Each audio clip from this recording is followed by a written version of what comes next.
제가 인생을 논할 나이는 아니지만은 그래도 설교니까 인생을 한번 논해 보겠습니다. 인생은 정말로 한 치 앞도 볼 수 없는 수수께끼와 같습니다. 바다 인생이 어느 날 신문 상승으로 이어지고 상자에서 갑자기 나라고 떨어지는 것이 인생입니다. 성경에는 이 두 가지 인생들이 자주 소개가 되고 있는데 오늘은 그 대표적 예로 모세를 한번 예로 들어보겠습니다. 애굽의 왕자 신분에서 어느 날 갑자기 미디안 광야의 목동으로 신분이 뚝 떨어지죠. 제가 봐도 모세는 참 불쌍한 사람입니다. 양치기 생활 무려 40년을 지내면서 과연 그의 삶이 행복했을까요? 아마 아니었을 겁니다. 아내가 있고 두 아들이 있었지만은 그의 삶은 그리 행복한 삶은 아니었음을 제가 봅니다. 그가 행복해질 수 없었던 것은 과거와 지금의 삶이 너무나 대조가 되기 때문입니다. 우리 여자분들 되게 신세 한탄할 때 남편 탓 많이 하잖아요. 내가 당신 만나서 인생이 이렇게 됐다 하면서 모든 책임을 남편 돌리듯이 아마 이 모세도 과거의 그 삶에서 못 벗어났기 때문에 지금의 삶이 행복할 수가 없는 겁니다. 사람은 어려웠던 과거는 잊으려고 하는 반면에 화려했던 과거는 자꾸 생각하려고 하죠. 그래서 과거 때문에 지금의 삶에 충실하지 못하는 경우를 자주 봅니다. 모세가 그랬습니다. 우리가 알고 있는 모세는 위대한 모습만 기억하잖아요. 바다를 가르고 열재앙을 일으키고 백성 위에서 무릎을 기도한 위대한 모습만 기억하는데 사실 그의 뒤편을 보면은 우리가 저 이해하지 못한 그런 아픈 사연이 참 많음을 보게 됩니다. 사실 그는 너무 억울한 사람입니다. 자기 민족을 위해서 나름 충성한다고 비록 살인죄지만은 그 때문에 쫓겨나서 하루아침에 목동이 되지요. 자신의 과거에서 제일 수치스러운 일이 바로 그 일이 아닐까요? 어쩌면은 하나님에 대한 괘씸함이 가득 찼을 것이고 그 40년을 아마 그렇게 그 상처로 지냈을지 모릅니다. 더불어 하나님이 모세를 40년씩이나 그렇게 낮추신 것은 그가 아직도 과거에 매였을 뿐 아니라 사명 감당할 자세가 안 되었기 때문이 아닌가 그렇게도 해석을 해봅니다. 이를 볼 때 모세는 40년이 지나도록 즉 한 세대를 지나도록 과거에 매여서 벗어나지 못한 그런 인생임을 보게 됩니다. 그러나 때가 되자 하나님께서는 그를 부르셨습니다. 오늘 읽은 말씀이 바로 그 부르심의 한 장면이 되겠습니다. 하나님과 모세의 조우, 신과 사람의 만남. 이 기간이 무려 80년이 지났습니다. 궁궐에서 40년, 광야에서 40년. 하나님께서는 모세가 힘과 권력이 있을 때 만나주지 않으시고 아무런 힘도 없는 초라한 목동일 때 그를 만나 주셨습니다. 이를 볼 때 우리가 하나님을 만날 시기는 내가 잘 나갈 때가 아니라 가장 낮은 곳, 가장 약할 때 처해 있을 때 만나 주심을 깨닫게 됩니다. 그래서 여러분 인생의 고난이 닥칠 때 그때가 하나님과 가장 가까운 때임을 기억하시면서 믿음으로 살아가시는 교우들이 되시기를 바랍니다. 근데 오늘 첫 말씀에 참 놀라운 말이 있죠. 모세야, 이 가까이 오지 말라. 네가 쓴 곳은 거룩한 땅이니 네 발에서 신을 벗어라. 첫 대면치고는 아주 오묘한 말씀이죠. 이게 무슨 뜻일까? 오늘 이 거룩한 하나님의 집에 오신 여러분들에게 주시는 이 말씀의 뜻을 오늘 이 시간에 한번 살펴보려고 합니다. 먼저 그 말씀의 뜻은 모세가 밟은 그 땅은 거룩한 땅, 하나님의 땅이라는 것을 기억해야 됩니다. 이 지구상에 성 속에 구별은 없습니다. 다 더럽고 추하고 죄만 가득할 뿐입니다. 그런데 굳이 종교는 성 속을 구별하죠. 특히 불교는 성 속을 확실히 구별해서 이 세상을 속세라 그렇게 부릅니다. 우리 기독교도 성과 속을 구별합니다. 하나님의 땅과 이 땅의 땅, 하나님의 하늘과 이 땅의 하늘 이렇게 구별을 하지요. 그러면 우리는 그 기준을 무엇으로 둘까요? 기준은 바로 하나님의 임재하심에 따라서 성과 속을 우리는 구별합니다. 그러므로 지금 우리가 선 이 곳, 이 교회는 바로 하나님이 계심으로 거룩한 집 성전이 되는 겁니다. 모세가 쓴 그 호렙산, 시내산은 그냥 하나의 산에 불과하지만 그곳에 하나님이 임재하셨기 때문에 그곳은 거룩한 땅이 되는 겁니다. 또 주님께서 친히 당신이 임재하신 그곳을 거룩하다 그렇게 칭하셨습니다. 그래서 모세가 쓴 그 땅은 거룩한 땅이요 우리가 쓴 이곳도 거룩한 땅이 되는 겁니다. 그러면은 거룩한 땅에는 어떤 모습이 나타났는가 한번 살펴볼까요? 모세가 본 광경은 딴 게 아닙니다. 떨기나무에 불이 붙었는데 이 불이 꺼지지 않았다 그랬습니다. 분명히 타는데 나무가 재가 되지 않고 그대로 붙어 있더라는 이야기입니다. 참 놀라운 광경이죠. 떨기나무는 특히 우리 원문에 선해라고 하는데 그 원뜻은 비참하다, 초라하다 이런 뜻을 가지고 있는 그냥 가시나무에 불과합니다. 아주 약하기 때문에 사막의 뜨거운 태양열에 스스로 불에 타는 그런 나무라고 합니다. 그러니까 이 나무가 타는 광경은 사막에서 자주 볼 수 있는 그런 흔한 현상들입니다.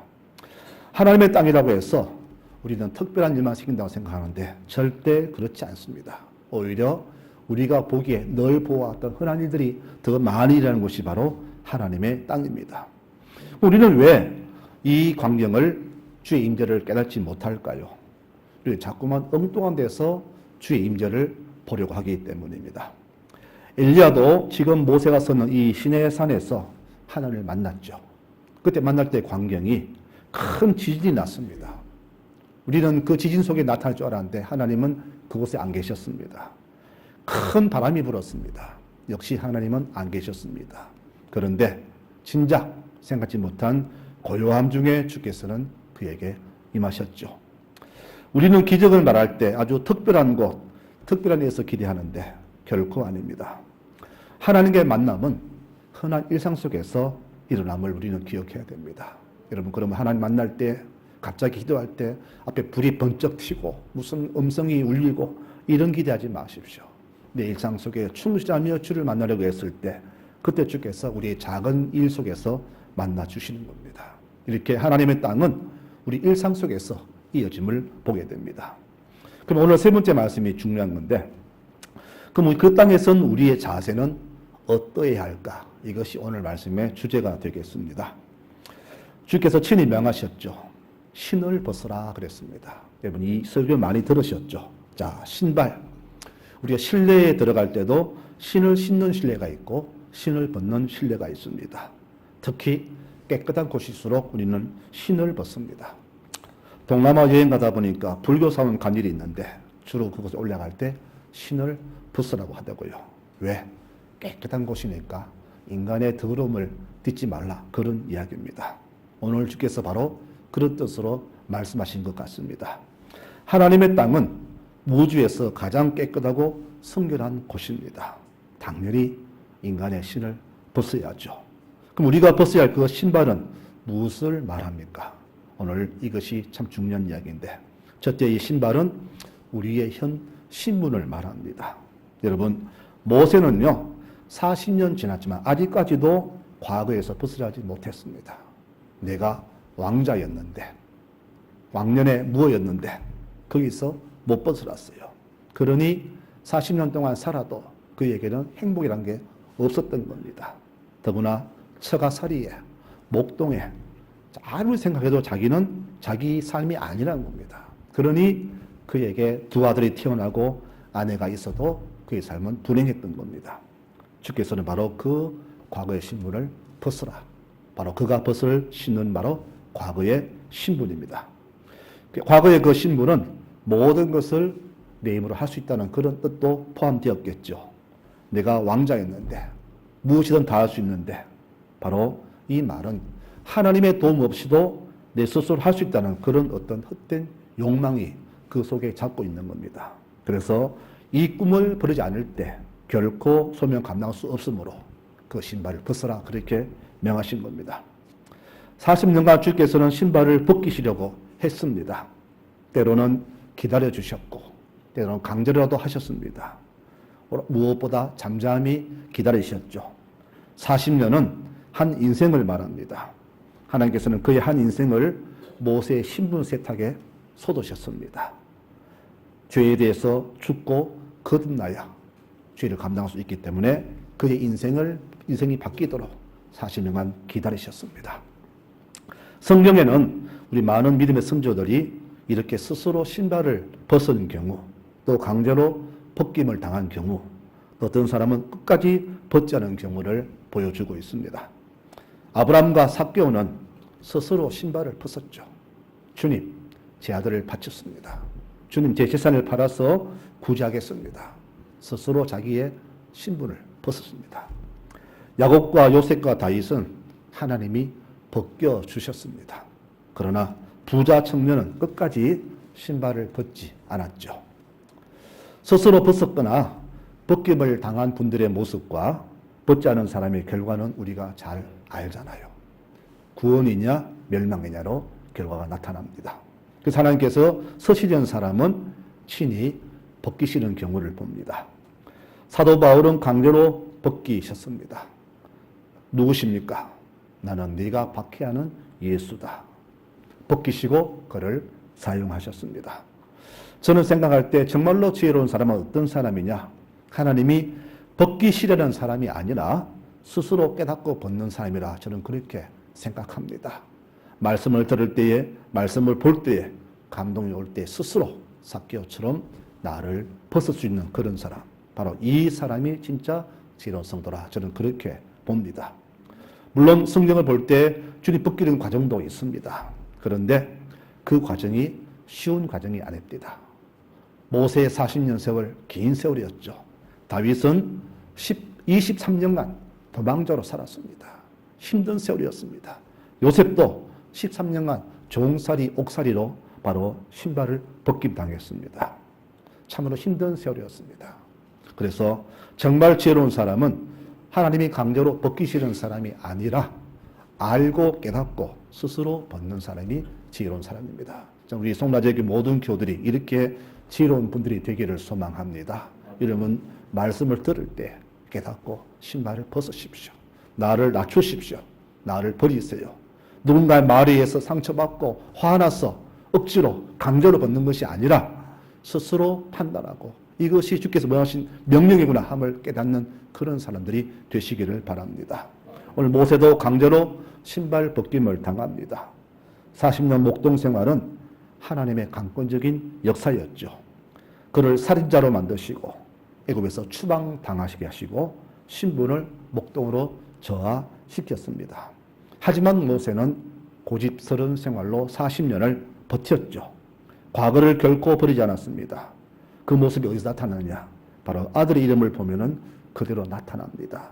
첫 아들 이름이 게르솜인데 이름 뜻이 뭐냐 하면은 내가 객지에서 나그네가 되었다 뜻입니다. 내가 나그네 되었다. 이 말 뜻에서 벌써 내 신세 한탄이 묻어 나오잖아요. 내가 여기 살 사람이 아닌데, 내가 여기 있어서는 안 되는데, 바로 그런 한이 아들의 이름 속에 묻혀 있는 겁니다. 이를 볼 때 그는 아직도 자기 신발을 벗지 않았습니다. 성도 여러분, 신발은요, 우리 인간의 더러운 모든 것의 총체를 말합니다. 죄, 욕망, 탐욕, 추함. 하나님은 거룩하신 분이요, 우리는 그분을 만날 때 바로 이 거룩한 모습으로 나서야 되는데 바로 신발을 벗어야 되는 겁니다. 내가 거룩하니 너희도 거룩하라. 여러분, 내가 신발을 벗어야 그분을 만나볼 수가 있습니다. 죄된 모습으로 결코 그분을 뵐 수 없습니다. 오늘 우리는 거룩한 하나님의 땅, 이 교회에 발을 디뎠습니다. 그럼 이곳에 들어서기까지 우리의 지난 시간들은 어떤 시간들이었나요? 모세처럼 그냥 평소대로 추하고 더러운 모습 그대로 그런 땅에 들어섰습니까? 아니면 오늘 주일을 준비하면서 내가 주 앞에 어떤 모습으로 설까? 두려운 마음으로, 떨리는 마음으로, 감격스러운 마음으로 이곳 오기를 준비하셨습니까? 모세는 40년간 아마 이 산에 수없이 드나들었을 겁니다. 양들을 몰고 풀을 찾아다니기 때문에 목초리를 찾아서 수없이 왔다 갔다 하면서 이 산에 왔다 갔다 했을 겁니다. 그런데 그날도 평소처럼 갔을 것인데 하나님은 그에게 그날 특별한 주문을 하셨죠. 그 산이 얼마나 거룩한 것인지 몰랐기 때문에 그에게 이곳은 거룩하다. 그러니 신발을 벗으라고 그에게 깨달음을 주셨습니다. 성도 여러분, 우리가 있는 이 성전은 우리가 손으로 지은 하나의 건물에 불과하지만 하나님이 이곳에 당신의 마음과 눈이 항상 머문다고 하셨습니다. 그래서 이곳을 성전이라 그렇게 말하는 겁니다. 열왕기상 9장에 말하기를 나는 네가 건축한 이 성전을 거룩하게 구별하여 내 이름을 영원히 그곳에 두며 내 눈길과 내 마음이 항상 거기에 있을 것이다 라고 성전됨을 선포하셨습니다. 이 건물이 거룩한 게 아니라 하나님이 계시기 때문에 이곳은 거룩한 하나님의 집이 되는 겁니다. 여러분, 그러면 거룩한 성전이 어찌 이 교회뿐이겠습니까? 우리 몸도 거룩한 성전입니다. 고린도전서 3장 16절에 너희는 너희가 하나님의 성전인 것과 하나님의 성령이 너희 안에 계시는 것을 알지 못하느냐.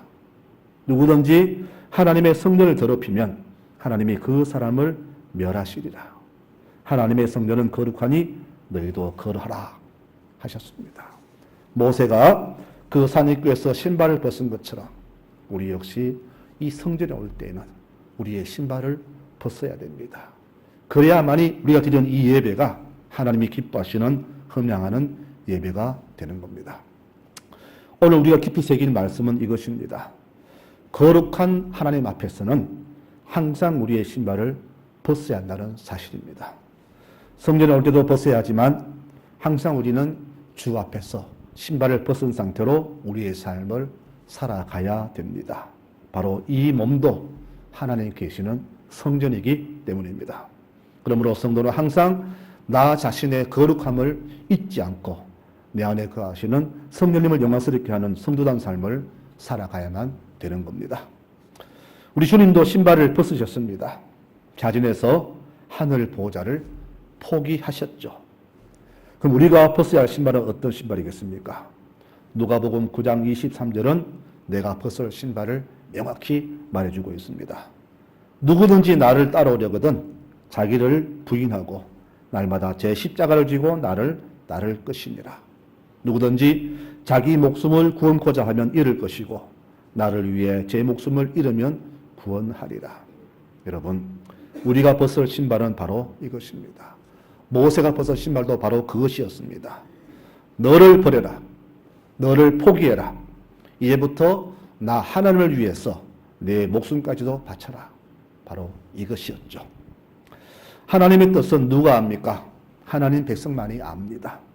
그리고 하나님의 백성만이 그 말씀에 순종하며 살지 않습니까?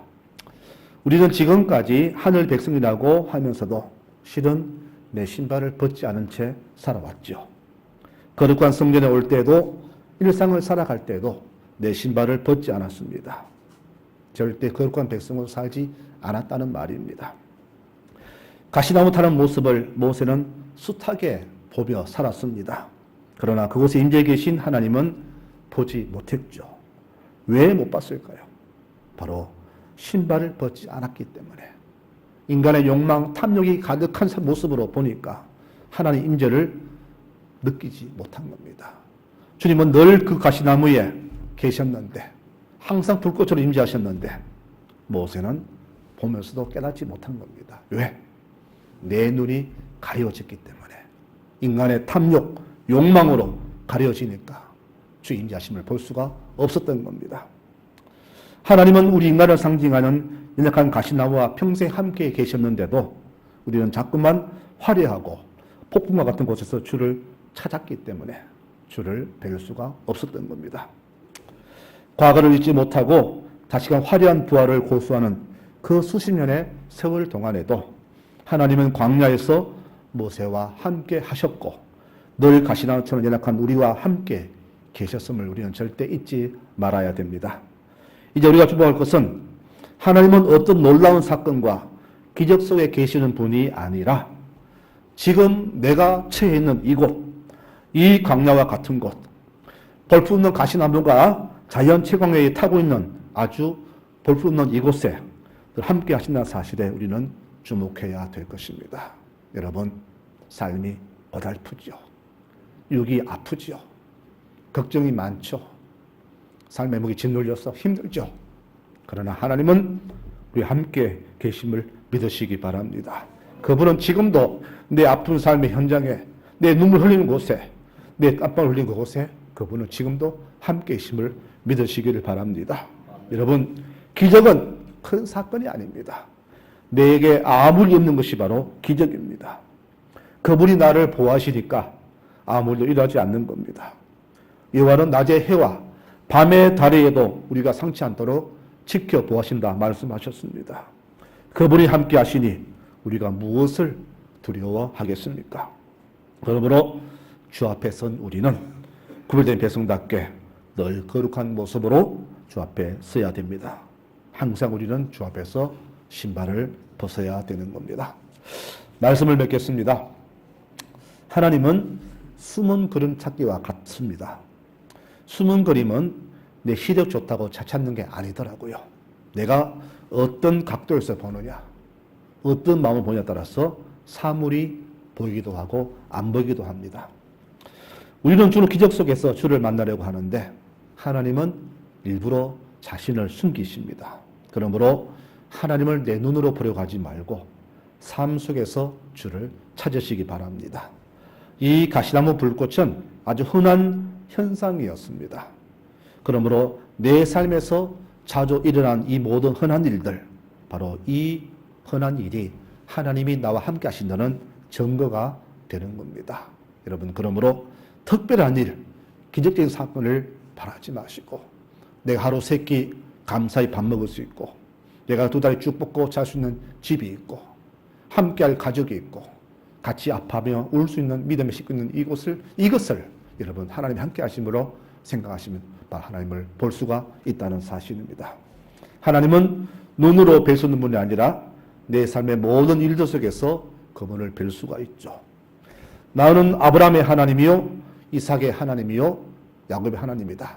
이런 말씀을 구약에서 자주 우리가 봅니다. 이게 무슨 뜻인가? 묵상하다가 깨달은 그겁니다. 하나님은 우리가 볼 수 있게 나타나는 분이 아니라 우리 조상들에게서 나타나신 모든 교들에게 나타나신 임하신 그 모든 사건과 현상 속에서 뵐 수 있는 분이라는 것을 우리에게 말하는 겁니다. 여호와를 만나고 싶으냐? 주를 보고 싶으냐? 그렇다면은 내 어머니가 만난 하나님, 내 아버지가 만난 하나님, 내 할아버지가 섬겼던 하나님, 그분들이 어떻게 섬겼는가를 보면은 내가 하나님과 아닌가를 너희가 알 수 있을 것이다. 바로 이 말씀이 나는 아브라함과 이삭과 야곱의 하나님이라는 사실에 이게 묻어 있는 겁니다. 우리가 불평으로 보면은 뵐 수 없지만은 감사로 보면은 늘상 뵐 수 있는 분이 바로 하나님입니다. 어쩌면 모세도 그날만큼은 자신을 내려놓았을지도 모릅니다.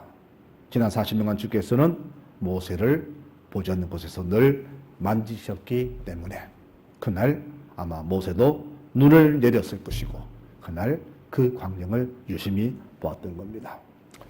우리 교우들을 보면은 나날이 아름답게 변하는 모습들을 자주 뵙니다. 아, 저분이 저렇게 믿음으로 성숙해 가는구나. 아마 그 본인은 모를 겁니다. 그러나 지켜보는 저는 알고 주님도 압니다. 주께서 만지시니까 그렇게 변화가 온 겁니다. 우리는 지금 거룩한 하나님의 땅에 섰습니다. 오늘도 주께서 우리에게 신을 벗으라고 하십니다. 오늘 이것만 아니라 내 평생에 신을 벗으며 살아가시는 교우들이 되라고 지금 간절히 우리에게 부탁하고 계십니다. 여러분, 내 신을 벗어야 그분을 뵐 수 있고 그분을 느낄 수 있고 만질 수 있고 은혜를 깨달을 수가 있습니다. 이곳은 거룩한 땅이니 내 신발을 벗어라. 여러분, 이 말씀을 깊이 새기시기 바랍니다. 그리고 이 말씀대로 늘 주 앞에서 겸손한 자세로 살아가시기를 바랍니다. 이번 한 주간도 나 자신이 거룩한 주의 땅에 서 있음을 인식하고 거룩한 주께서 항상 나를 지켜보고 계심을 인식하면서 주 앞에서나 모든 사람 앞에서나 결코 흠이 없는 믿음의 거룩한 백성들로 살아가시기를 간절히 부탁을 드리겠습니다. 이번 9월 한 달도 주의 은혜가 넘쳐나는 교우들의 모든 삶이 되시기를 간절히 축원합니다. 아멘.